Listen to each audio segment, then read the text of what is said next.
She appears in the texts as a restless shadow, a woman whose presence raises more questions than answers, marked by gazes that carry both desire and judgment, named sometimes as a sinner, sometimes as a faithful follower, and for some, as the first apostle forgotten by official history.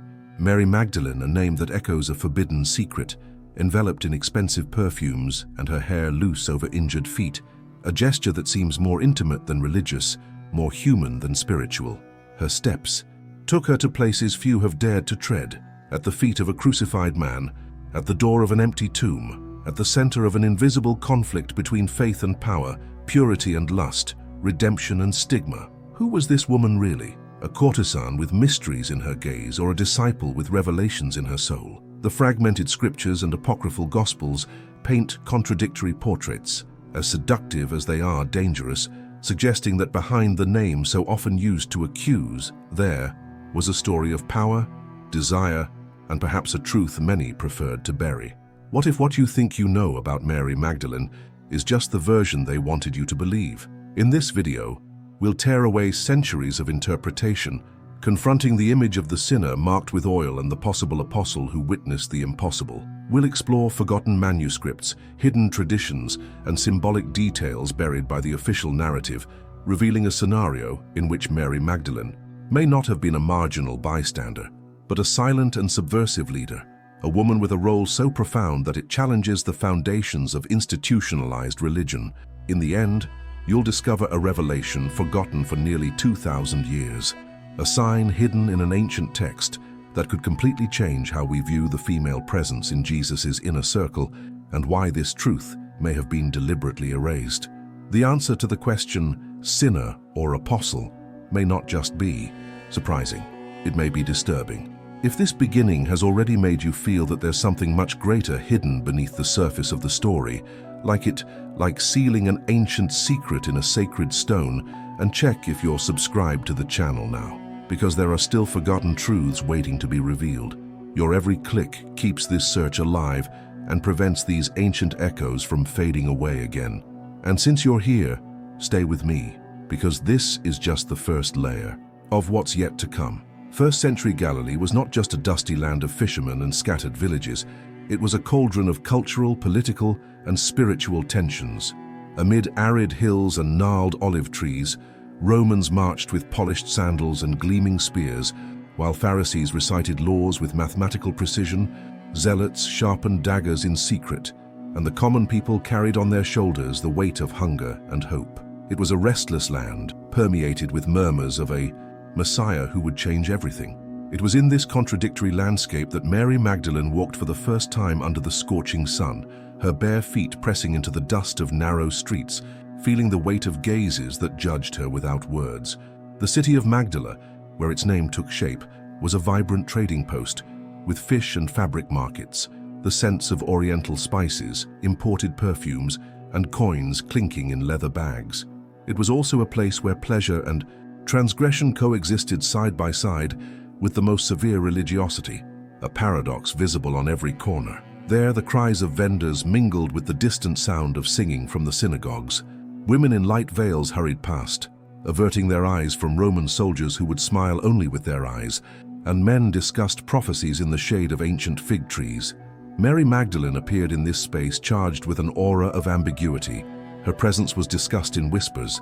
Some saw her as a marked woman, a sinner who bore on her body the symbol of impure choices. Others saw her as someone touched by the supernatural, capable of recognizing holiness in the improbable, as if her eyes saw what others feared to face.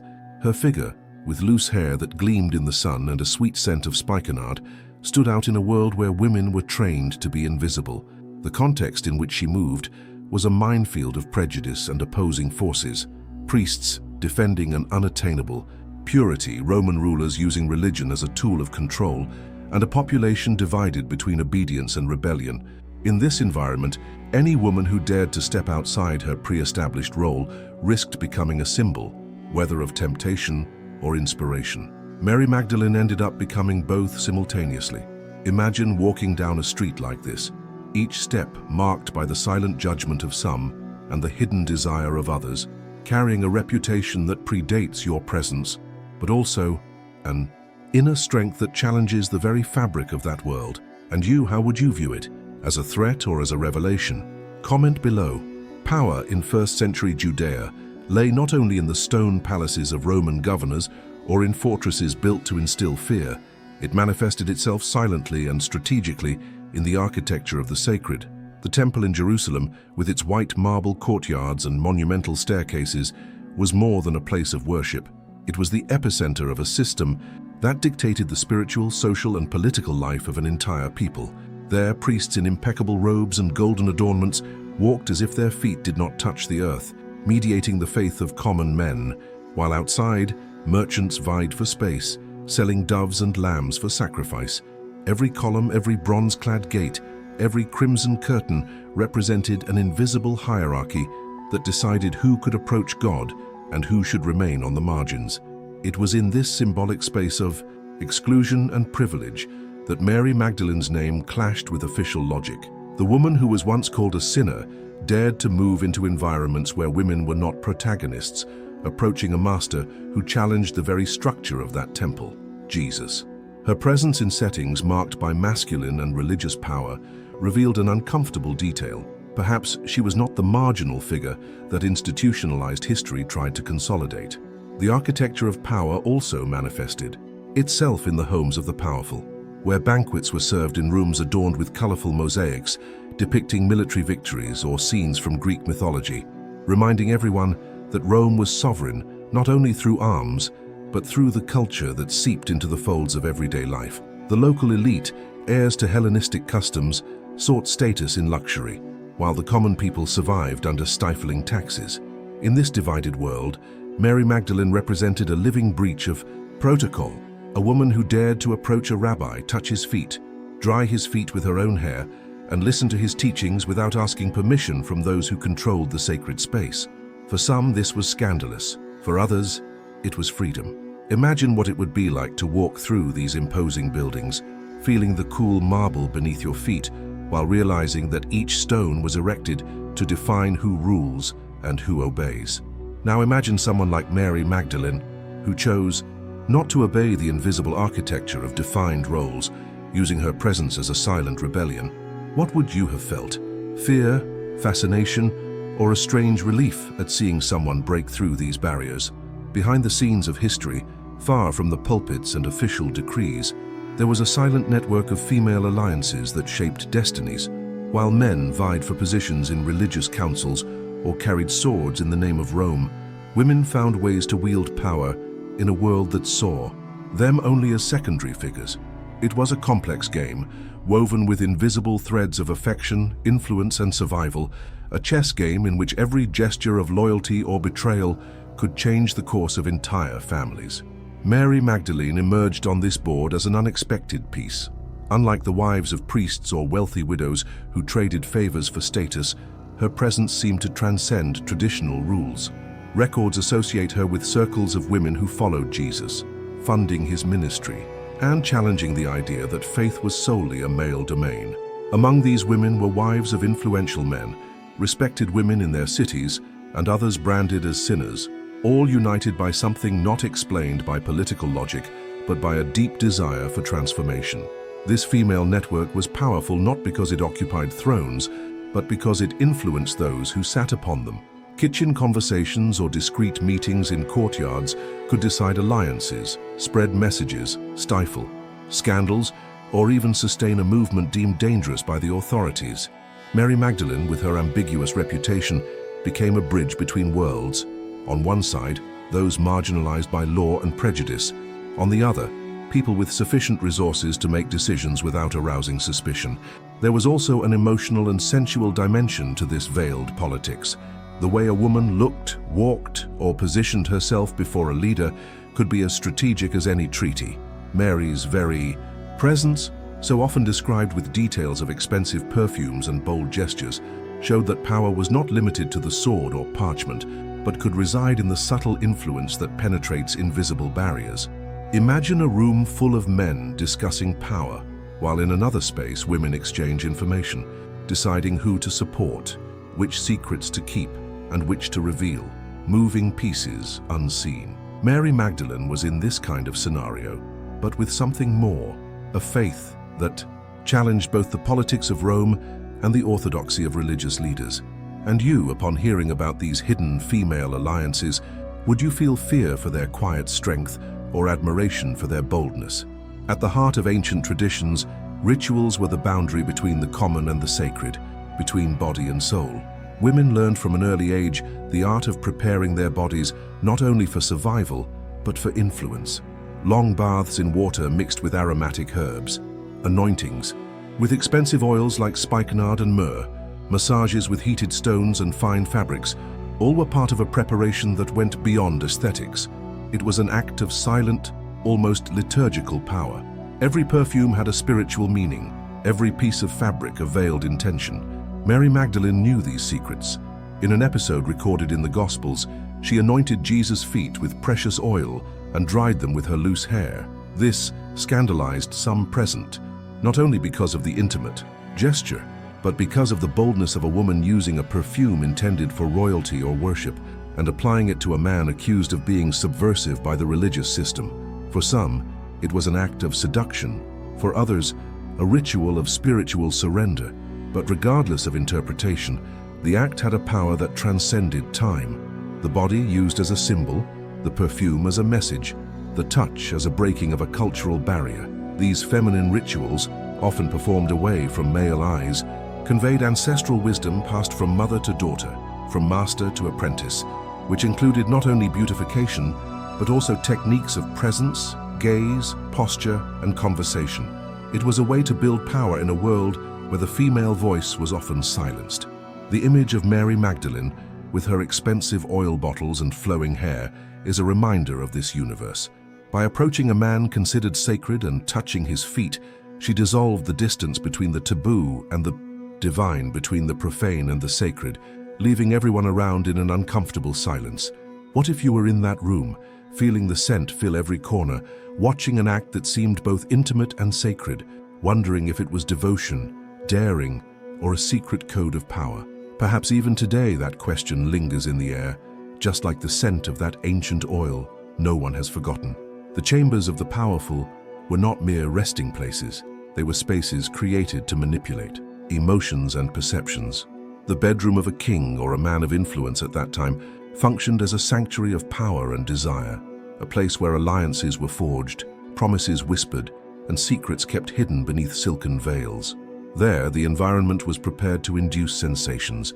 Imported fabrics hung from the walls, oil lamps cast soft light that danced across polished surfaces, and expensive perfumes permeated the air, creating an atmosphere that confounded the senses and dissolved. Resistance.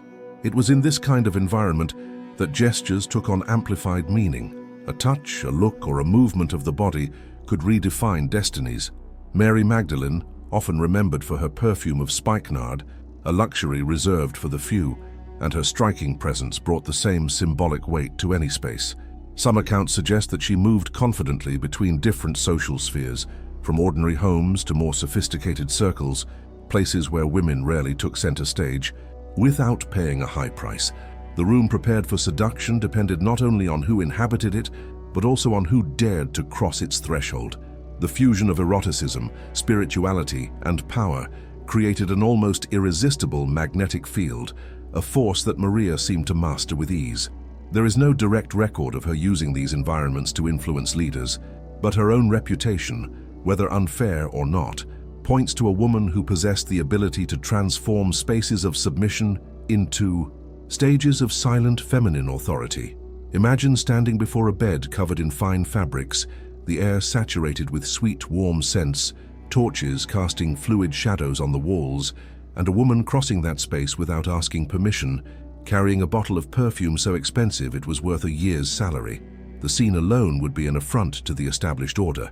And perhaps this is why Mary Magdalene continues to provoke discomfort. She represents not just a gesture, but a symbol that the private space of power can be traversed, reinterpreted, and even dominated. The king's bedroom ceases to be a space of control and becomes a stage where the unexpected happens. Behind the scenes of any power structure, where men displayed titles and glory, there was a silent war waged by women who had no armies but did have influence. These were battles without iron weapons, but with sharp looks, measured words, and gestures that, at first glance, seemed innocent. Women competed for attention, protection, resources, and space in a world that imposed silence on them, but paradoxically, depended on them to function. This invisible war took place not in open fields, but in hallways, kitchens, courtyards, and living rooms. Mary Magdalene, bearing a controversial past in the eyes of society, was an easy target for these rivalries. Women who saw themselves within the traditional framework, respectable wives, mothers of influential children, widows with wealth, looked at her with a mixture of repulsion and fear, because her mere presence disrupted their established roles. How could a woman who had once been considered a sinner approach such a respected master without being reprimanded? How could she walk among male disciples without being reduced to silence? But Mary was not alone. She was part of a group of women who followed Jesus, women who supported the movement not only with resources, but with their active presence. This created an environment of constant tension. On one side, those who clung to the privileges gained within the traditional order. On the other, women who dared to support something new, something that inverted hierarchies. Between these two forces, intrigues flourished. Sweetly spoken words hid venom, favors were offered in exchange for loyalty, and reputations could be destroyed with a single rumor whispered in the right ear. Mary Magdalene knew this, and yet she continued. She knew that for some, she was a living threat, proof that roles didn't have to be eternal, and that redemption was possible even for those society tried to erase. Therefore, every step she took was a silent challenge to the established order, not only against the men who dominated temples and courts, but also against the women who preferred to preserve a place within the system, however limited. If you were there, surrounded by cold gazes hiding invisible battles, who would catch your eye? The woman willing to protect her position, or the one risking everything to change her own destiny? Perhaps the answer reveals more about us than about them. In a society where a man's name was perpetuated through his descendants, children were more than the fruit of affection. They were the extension of power and the guarantee of continuity.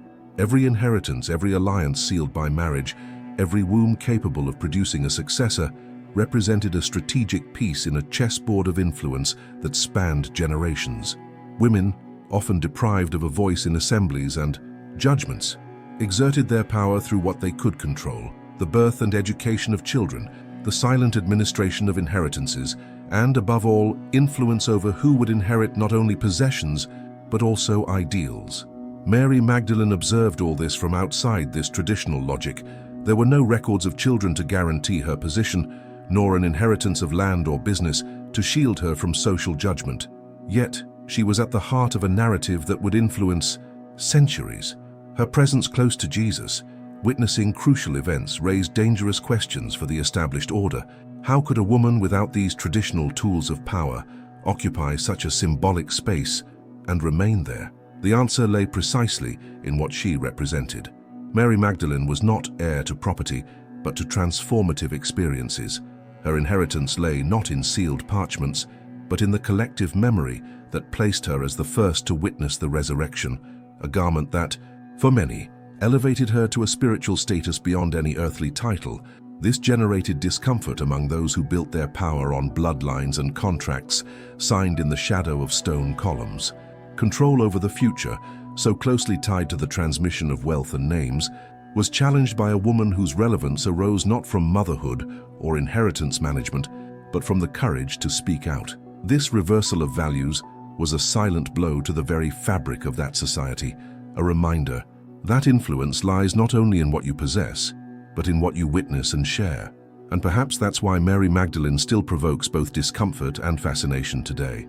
In a world obsessed with control and legacy, she emerges as a figure who built her own story without relying on the traditional mechanisms of power. If you had lived in that era, what kind of inheritance would you have sought? The material, guaranteed by contracts and children, or the symbolic, which spans centuries and cannot be erased? First-century Judea was not a spiritually homogeneous land. It was a mosaic of beliefs that intersected and clashed daily. On one side, the Hebrew tradition with its rigid and exclusive faith, demanding absolute devotion to the God of Israel. On the other, the Hellenistic influences brought by centuries of foreign domination, bearing gods with multiple faces and rituals that blended philosophy, pleasure, and power. The trade routes that crisscrossed the region brought not only spices and textiles, but also symbols, amulets, and stories about foreign deities, each promising a different form of prosperity, fertility, or protection. In this cultural melting pot, domestic cults emerged, small images kept in wooden boxes, makeshift altars in the corners of houses, and amulets hung from children's wrists. Some did this for fear of offending foreign gods, others out of an interest in obtaining the best of all worlds. The result was a silent syncretism, officially forbidden, but alive in everyday life. Mary Magdalene walked amidst this complex reality. Some texts suggest that her deliverance from 7 demons may have been related not only to a spiritual issue, but also to a break with hybrid faith practices. Whether symbolic or literal, the account bears the mark of a woman who lived at the point of collision between opposing religious traditions. A dangerous place for anyone, even more so for a socially marked woman. This context gives a new dimension to her presence alongside Jesus.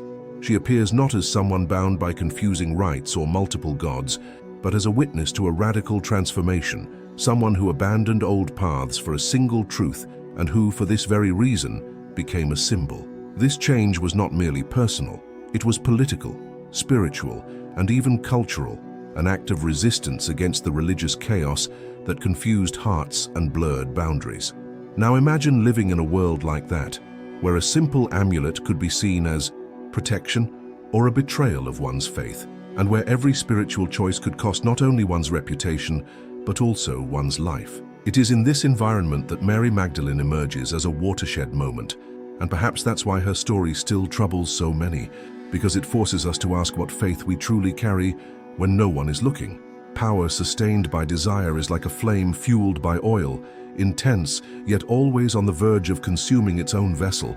Judean history was replete with examples of rulers and religious leaders who allowed themselves to be seduced by immediate pleasures, compromising not only their own integrity, but the stability of an entire people.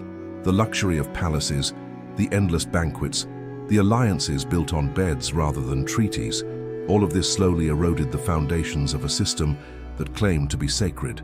Religion, used as a justification for political control, increasingly became a theater, a performance to legitimize excesses that could not be openly acknowledged. It was in this environment of contradictions that Mary Magdalene emerged as an ambiguous symbol. For some, the personification of sin; for others, a living portrait of redemption. The way she was viewed reflected more on society's perspective than on her life itself. Her past, shrouded in rumors of illicit pleasure, became a mirror for a generation that condemned in public what it sought in secret. And when Jesus welcomed her without reservation, when he treated her with dignity and placed her among his closest followers, the reaction was explosive. How could a spiritual leader accept into his circle a woman with such a reputation? This gesture, at once simple and revolutionary, exposed the hypocrisy of a culture that feigned purity while trading on hidden desires. Rumors swirled around Mary. Some said she had bought her place with wealth, others that she had won Jesus over with an unusual magnetism. The truth, perhaps, was deeper and more threatening. She represented the breaking of a cycle in which pleasure and power were used as tools of oppression. The fall, therefore, does not begin when an empire is invaded or a temple is destroyed. It begins when values are corrupted in exchange for immediate comfort, when pleasure becomes the center of decision-making, and truth is sacrificed on the altar of convenience. Mary Magdalene, with her story of transformation, laid this wound bare, an entire society living between discourses of holiness and practices of decadence. If you witnessed this, leaders preaching purity while secret banquets echoed rituals of power and pleasure, what would your reaction be? Perhaps the discomfort Mary caused in those days still resonates today, reminding us that the downfall of any system comes not from without, but from within. When the dust of history settles, some figures remain like shadows, silent, uncomfortable, almost dangerous for what they represent. Mary Magdalene is one such figure. Labeled a sinner for centuries, her image was used to reinforce a convenient narrative. The woman as a symbol of moral fragility, redeemed only by submission. But ancient documents, unrecognized gospels, and oral traditions tell a different story. In them, Mary is not the fallen woman begging for forgiveness, but the disciple who understood Jesus' message with rare depth, the woman who was present when everyone else fled, the first witness to the resurrection. If this is true, if Mary Magdalene was indeed a silent leader, perhaps a forgotten apostle, then the world that silenced her did so out of fear of what she represented, the breaking of a paradigm in which only men could be bearers of divine truth. Her presence at Jesus' side, her unwavering loyalty, her courage to expose herself when others hid, is a testament to the fact that spirituality is not bound by gender, and that the transformative message can come from precisely those whom society tries to erase. This hidden power, the power of those without thrones, armies, or inheritance, but who carry the truth, is the kind of force that defies empires. The consequences echoed for centuries. A church that consolidated its power at the cost of distorting the memory of a woman, and a humanity that still debates whether to see her as a sinner or an apostle. Perhaps the greatest lesson lies not only in who Mary Magdalene was, but in what her story provokes in us. If she was truly erased for carrying a greater revelation, what does that say about those who still try to control the narrative today? Because truth, even when they try to silence it, finds a way to survive. And perhaps that's why, when we hear the name Mary Magdalene, we feel something different, a mixture of mystery, discomfort, and wonder. A call to look beyond what we've been taught and question what still remains hidden. And if you've made it this far, perhaps this story touched you in a different way, opening up questions we don't always find the courage to ask. If so, leave a "I'm with you" until the end in the comments. It's your way of saying this conversation was worth it. Take the opportunity to subscribe to the channel, because there's still so much hidden waiting to be revealed, and each new video is a door we open together. And of course, leave your like, as if sealing an important moment you don't want to forget. There's a video here that goes beyond this story and connects with everything we talked about today. Click and stay with me there, because there's still a lot of veil to lift.